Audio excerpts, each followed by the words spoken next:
the best college for intermediate, Unacademy, Madhapur.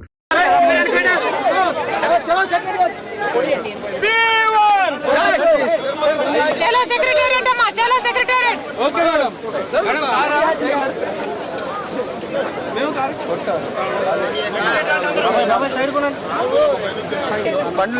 అమ్మా అందరు secretariat రావాలి. పండ్లు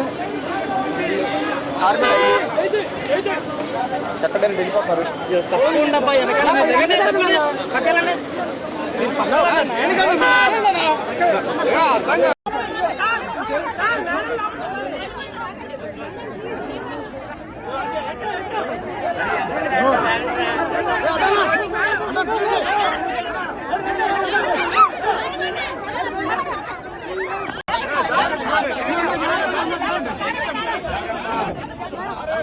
జాగ్రత్త.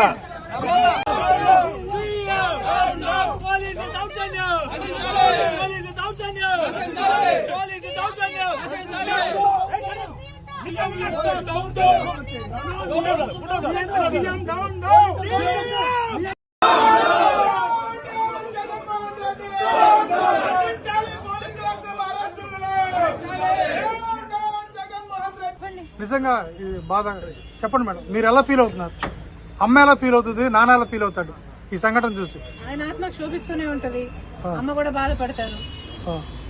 ఈరోజు రాజశేఖర రెడ్డి బిడ్డ పోరాటం చేస్తుందంటే ఎందుకోసం చేస్తుంది?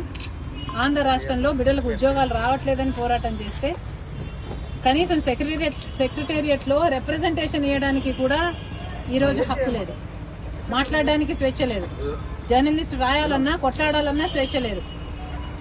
ఈ రోజు కనీసం సెక్రటేరియట్ లో రిప్రజెంటేషన్ తీసుకోవడానికి ముఖ్యమంత్రి లేడు, హోంమంత్రులు లేరు, డిప్యూటీ చీఫ్ మినిస్టర్లు లేరు, మంత్రులు లేరు, కనీసం సీఎస్ కూడా లేరంట. ఇక వీళ్ళకి ఏం చేతనైంది? పరిపాలన చేతనైందా? వీళ్ళకి స్పెషల్ స్టేటస్ తేవడం చేతనైందా? పోలవరం ప్రాజెక్టు పూర్తి చేయడం చేతనైందా? విశాఖ స్టీల్ ప్రైవేటైజ్ అయిపోతుంటే దాన్ని ఆపడం చేతనైతుందా? క్యాపిటల్ సిటీ కట్టడం చేతనైతుందా? కనీసం మెట్రో అన్నా తేయడం చేతనైందా? రైతులు ఆత్మహత్యలు చేసుకుంటున్నారు, అప్పుల పాలైపోతున్నారు, కనీసం పంట బీమా ఇవ్వడం కూడా చేత కాలేదు. బిడ్డలు ఆత్మహత్యలు చేసుకుంటున్నారు, ఉద్యోగాలు లేవు, నోటిఫికేషన్లు ఇవ్వడం కూడా చేత కాలేదు. రాజశేఖర రెడ్డి గారు వదిలి వెళ్లేసిన ప్రాజెక్టులు పూర్తి చేయడం కూడా చేత కాలేదు.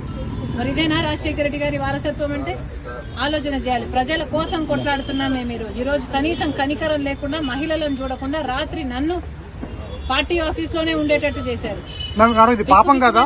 ఒక ఆడపిల్లని ఇలా చేయడం పాపం కదా? పాపమే.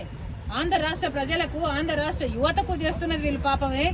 ముఖ్యంగా ప్రతిపక్షాలు, జర్నలిస్టులు ఇంతగా కొట్లాడుతున్నా కూడా కొట్లాడ కనీసం వీళ్ళ చిత్తశుద్ధిని కూడా ఈ రోజు గౌరవించకుండా ఈ రోజు ఇట్లా గాయపరిచి